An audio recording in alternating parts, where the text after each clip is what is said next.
I want to get your reaction to what Joe Biden said today about the action that he thinks is necessary. He wants to have basically a national form of reviewing police misconduct. And he's back to that old two-word phrase that we've been hearing for decades, community policing.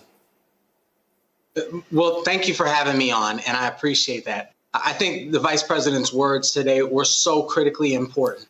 Many folks know that I'm the son of a police officer. My father spent nearly 30 years as a St. Paul police officer and retired here as a sergeant. I saw community policing literally every single day growing up because he was patrolling in the neighborhood that he grew up in the neighborhood that he was raising his children in, that was living in, that he went to the grocery store in.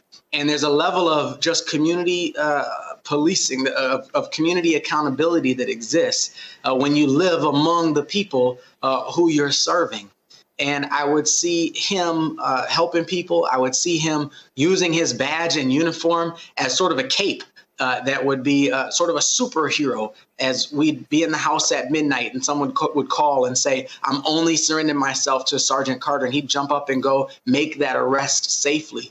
And I would see just the many incredible ways in which he would intervene and help good outcomes happen on behalf of our community because of the way he knew our community. When we talk about community policing, I think of it as sort of a repetitive phrase. That's what policing should be. It should all be community policing. It should all be community engagement. And the thing that we remind ourselves of here, as we have a police department who's really focused very heavily on this. We have a chief who always talks about our bank of trust and this notion that if we ever are going to be able to make some withdrawals, we're going to have to be able to make some deposits way in advance of that. Our chief always asks our officers about their actions. Were they reasonable? Were they necessary? Were they respectful? And if you can answer yes to all of those questions to our chief, you're probably in a good place. If you can't, you're going to have a challenging conversation. Community policing has to be the way that we go because, let's face it, our lives are on the line with our police officers. We need them to be able to show up and help us fix what's wrong in our communities within a moment's notice. We're all better off when they show up in the first place knowing what's right.